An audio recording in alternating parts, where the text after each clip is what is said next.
guys. Hi. I've got some good stuff for you today, and so I'm going to ask you to watch it all the way through. Thanks for spending time with me today. Yay! And good things are coming our way, aren't they? I know they're coming good for mine, and they're coming good for yours. So I've got a list of stuff I want to talk about. I'm going to talk about homeless. Well, I'm noticing, oh my goodness, that there are more homeless this year in Tucson, hanging out in the parks. It's increasing, everybody. It really is. And I've noticed that, you know, there's ramadas throughout, and you can rent those. Usually they do it for the weekends. They rent them out. They're a little expensive, maybe like $50. And what they're doing is they're renting not all day, but for the morning and then the afternoon, or you really have to spend to get both morning and afternoon. But during the week, yeah, by afternoon, every single ramada is filled with homeless men, and they're spreading out their wares. Yeah. So, hold on. I'm gonna blow my nose. Okay. So I'll put. Let me put the camera up. So there you go. There. It's better than. There we go. It's better than wiping my nose, going like this for the next 20 minutes. I know you don't like that. I get talking and all of a sudden I'm going and I don't even realize I'm doing it. But yeah, okay, well I blew my nose, so you heard it but you didn't see it. Nah. Okay, so I've got some stuff here. Basically the homeless in Tucson has increased.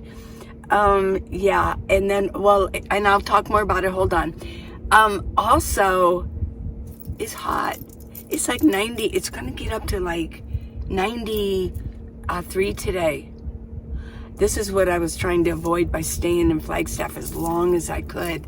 But we had that cool spell, and I had to leave because it was just too cold.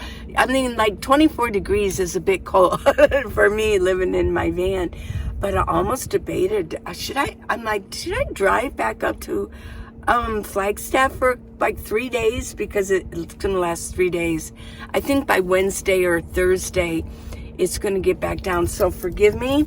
I know I've got my bathing suit top on, and I've really been spraying down. Yeah, really been spraying down. I'm under solar panels, so that's okay. But it is really hot. Now, one of you, I think it said, help me retire. It said, why are you in the city? It's so noisy. And I said, oh, it's not noisy. Well, today I did, to film this, I had to turn off my, or roll up my windows because they're trimming a tree over here. It's like, yeah. I don't know if you can hear it. Yeah, and then you go, well, I think they've got like a wood chipper. And oh, here comes another. I think they're good. Here comes another reinforcement. They're trimming some trees over there. So I had to roll up my windows. But I turned on my air conditioner before. And it is still a little cool right now. So, yeah. Oh, another thing, too, before I start talking about homeless, another thing, too, is the day before I left Flagstaff, I don't know if I mentioned it to you or not, I locked myself out again. Thank goodness I was at Planet Fitness. And I was leaving. I went out to Planet Fitness to get something. I left to go to my car to get something. And I had my little pouch thing with my keys in it. And I reached over and then I walked away with my keys sitting here on this little table here. But thank goodness. And it was cold, and it was the day. It was so windy out. I mean, I had to stay inside. I just told him, I pulled a chair over by the window. I said, well, I'm going to sit here. I locked myself out. They came. I have AAA. If you're a nomad, or you're going to thinking about being a nomad or whatever, if you live in a house, I have definitely used my AAA, and I have saved money. Because calling a locksmith out, oh my goodness, and a tow. Oh my goodness, yeah. So I have the platinum AAA, and I use it all the time, obviously. I think I've got my system down. In fact, the last time in Flagstaff that I locked my key out, and he opened it just like that, which is pretty scary, isn't it? That it's that easy to open up somebody's lock, a car door. Well, I'm like, when I get out of my car, I go like this. Okay, I got this. Okay. One time the other day, I actually shut my door and I went, I didn't do this. I didn't check it. So, yeah. Like I said before, somebody had my key when we traveled together, but I don't have that anymore. So I must become responsible for myself. Yeah. So I did make coffee, and here you go. There you go.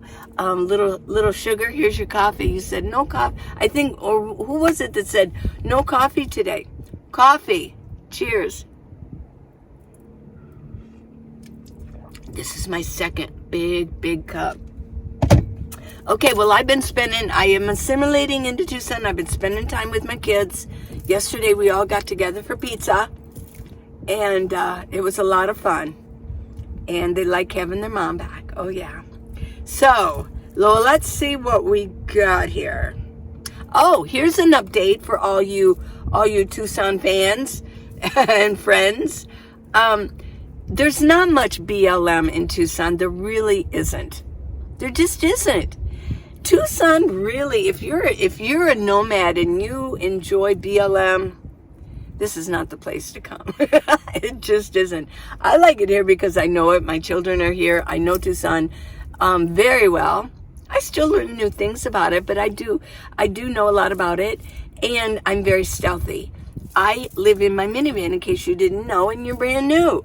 I live in my minivan. This is it. And I have lived in a minivan for 6 years. So, am I an expert? Kind of. But I don't know everything about it. I know about minivans. I'm an expert. Davis Mountain Air Force Base is in Tucson. It is a little noisy. Help me retire. If you're watching, it is a little noisy today. But in the afternoon, see, Davis Mountain Air Force Base trains pilots. And what I know about it is they train pilots for the other nations. I hope we're not training our enemies' pilots, which I think we are. I'm just going to guess. I don't know for sure. But, yeah, it's not your BLM. It's not your boondocking city. Not at all. Now, there are RV parks here. And I have had friends that I met at Quartzsite, and they said, well, we're going to go down to Tucson and hang out and get to know it. And I was like, well, but then they would text me and they'd say, oh yeah, we're at this RV park. So they just get RV parks if you have a bigger rig. But I will do an update. There was Snider Hill. It's a big hill. In fact, I'll leave links to throughout the video in the little cards that are up there. Yeah. Oh, now I got to sneeze. Yeah. There's probably another one coming. Oh my goodness. Okay. Let's hope that that's it. So Snider Hill update. Somebody told me that it's been fenced off. It's there, but they've got fencing all around it. You can't boondock on Snider Hill anymore. Yeah. So what I'm going to guess, it has to do with homeless. What I'm going to guess is that something happened, because the last time that Paul and I camped at Snider Hill 2 years ago, it was a little iffy. It was like, you could just sense body language and everything that we had to be on our toes and watch for who was there, who was walking around our area, because they looked like there were pretty much undesirables happening there. So something probably happened, and now it's fenced off. So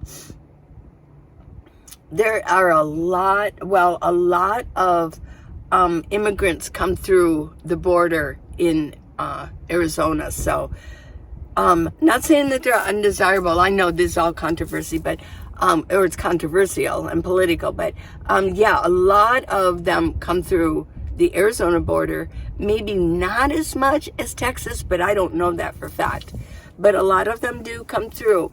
And I know that a lot of immigrants, when they do come through on foot, that they kind of go through like Bear Canyon and places like that, and they camp out on the desert out there, and they have found so much trash and debris and just it's they don't care. So, you know, they're just trying to survive. I mean, I will give them that. They're trying to survive, but they don't have the same respect that we might have, you know, because we're Arizonans and we were like, ooh, you know, yeah. So they kind of trample things down and leave trash all throughout the desert across there. So, yeah, Snider Hill is kind of out there in that one area. So it's now been closed off, which is no big deal to me because I didn't like it. It's too dusty. It was too dirty. So, yeah, I'm not a big boondocking fan on dusty areas. Cheers.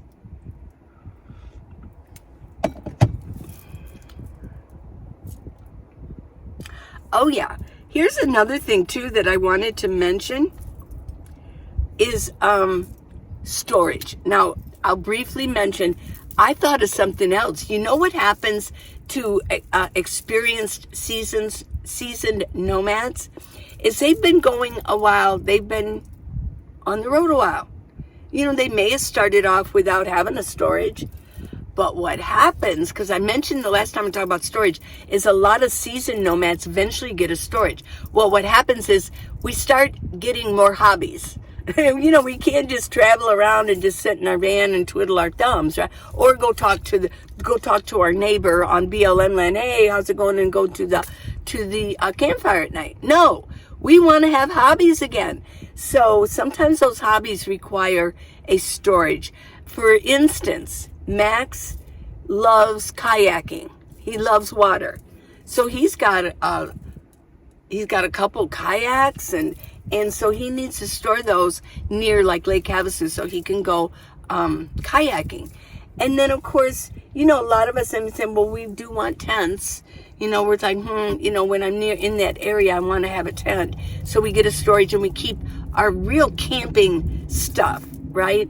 Like if we're going to go drive to San Diego or something like that, we don't need to take those things. We're not going to go boondocking there. We just want to go, it's sort of like a vacation. We're going to go on vacation. We're going to go see the area. But then we come back and we have our storage. And we can grab what we need then and take off. So that's another reason. Hobbies. We have hobbies, yeah. Well, I've gotten into art too, so one of my bins here has a lot of art, good art paper and different mediums of art, like, you know, pencils or markers, things like that, yeah. So, yeah. Somebody also mentioned tiny homes. Lee, you need to get a tiny home. Well, maybe if I have my own land, but I will tell you that I've heard controversial opinions about having tiny homes. They're tiny homes and they're close together with other tiny homes, these little communities. And there's a whole lot, you have to be careful, there's a whole lot of bickering going on. You know, yeah. That doesn't mean that everything's all hunky-dory, because if you're in a tiny home, you're going to spend a lot of time outside, right? Yeah. Oh, I know also what I was going to say to help me retire soon or something like that, if you're watching. You had mentioned that you had mentioned to be quiet. Well, let me just tell you this about that. In the heat of, in the big gathering time from January through February, it's pretty noisy out there on Quartzsite. You got generators up the yin-yang going on, right? There is no guarantee that you're not going to be parked next to a big fifth wheel or Class A's or a big group of fifth wheels that all gather. They all have the same brand, and they all meet. Yeah. And a lot of them, they're very territorial.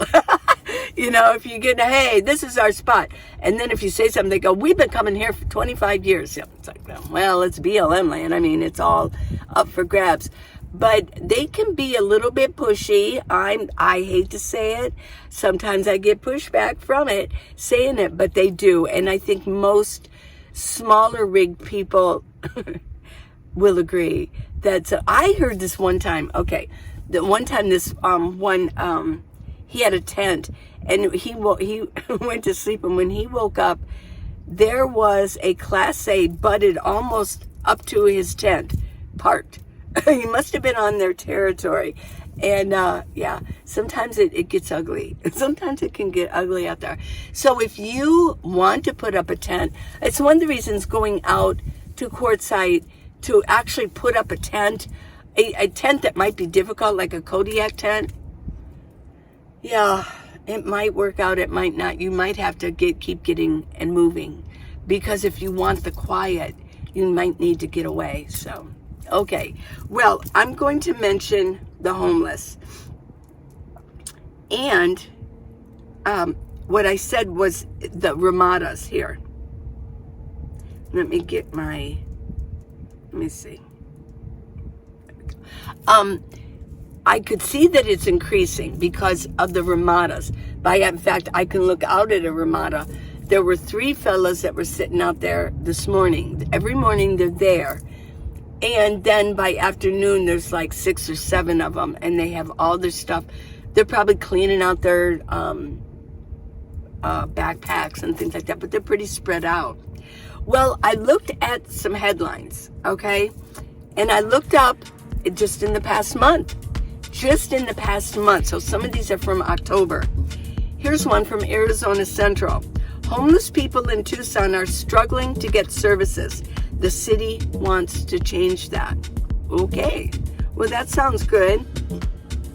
Okay, here's from the Arizona Republic. That's up in Phoenix. Report. Homeless people in Tucson struggle to get services. Okay, same thing. Another article about the same subject. A lot of people are talking about that over the past month. And more of the homeless people are going to become, well, I guess I'm here. I know you hate it when I say I'm homeless, but in a way I kind of am. And I wear it with a badge of honor. I don't care. In Flagstaff, you had a lot of homeless people, but they were in vehicles. In Tucson, you have a lot of homeless people on foot. Okay? Okay, next one. This is from News 4. That's a big channel. Tucson, KVOA.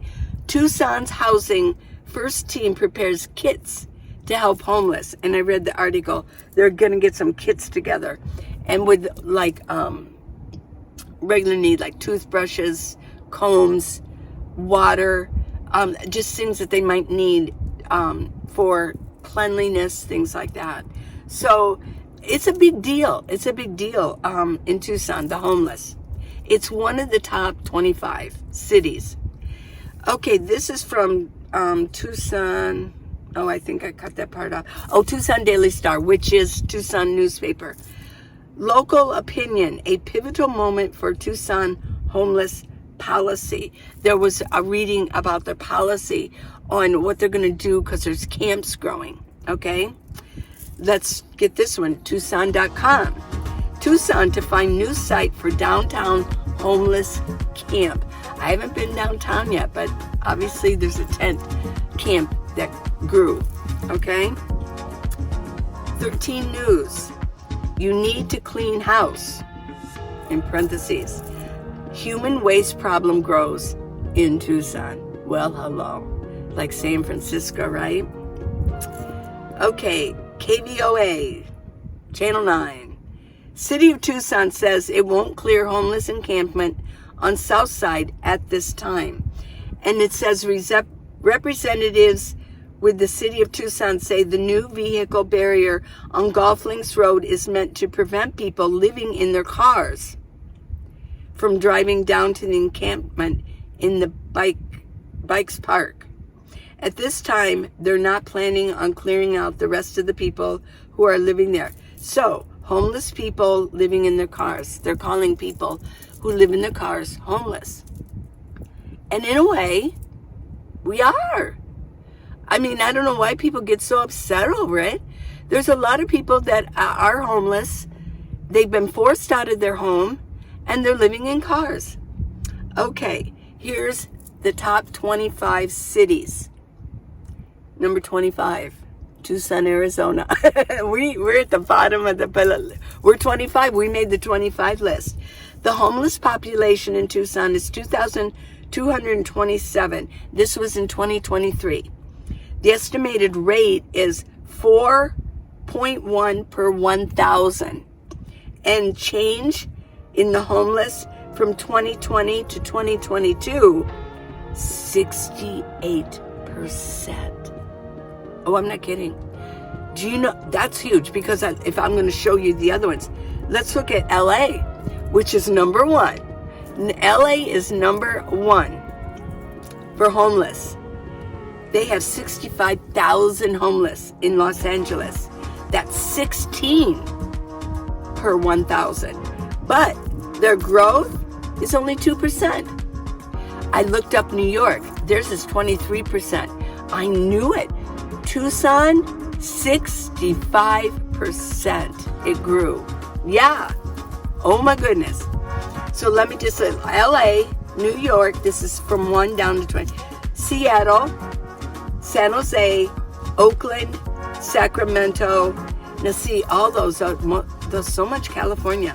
Phoenix, so they have more homeless in Phoenix than they do in Tucson. San Diego, San Francisco, Denver, Las Vegas, Portland, Philadelphia, Pennsylvania. Wow. Boston, Massachusetts has more homeless. That must be cold. Washington, D.C. It tied with Dallas, Texas. Fresno, Chicago, Long Beach, Miami, Austin, Houston, San Antonio, Minneapolis, and Tucson. So those are your homeless cities, everybody. Yeah.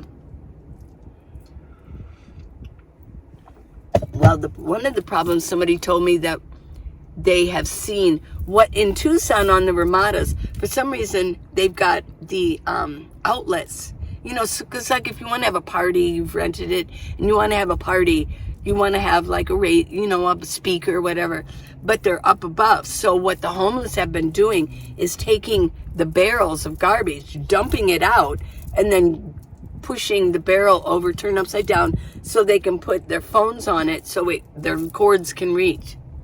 I know it. Oh my gosh. It's crazy. Okay. So homelessness is growing because people just can't afford. Yeah. So here's what I say. Everybody prepare. Get yourself prepared. Just do it. You don't have to go out on the road, but if you have a vehicle, get some stuff together so that if you do need to leave, that you can, at least you've thought about it. Okay? Okay. So till tomorrow, everybody, please subscribe and give me a thumbs up. Do it. Do it. Do it. Go to minivanlee.com for jewelry, neck gaiters. This is nice and wet too. See, these keep me warm in the winter, but in the summer, they hold water. Yeah, it's nice and moist. So when air blows on me, it keeps me cool. And let's see, what else? Let's see. I think that's it. Oh, and then got the book. If you're thinking about it, if you're living in a home, just get the book. It's on Amazon. You can get the ebook for $9.99. Hello, come on. Just get the book so you can start getting the list of things that you need. That way you can put them in bins, put them in your garage or wherever, so that if you need to go, you know where those things are. Or, you know what you can do, because winter's here? You can go camping. Take it camping. And this is fall season. Go camping. Go out there and do a test run. Pretend like you're a nomad, okay? Okay, everybody. Till tomorrow, new subject, new things I will show you. I'm going to show you stuff. I'm going to teach you something. I'll think of something. Okay, bye. I love you guys. Bye.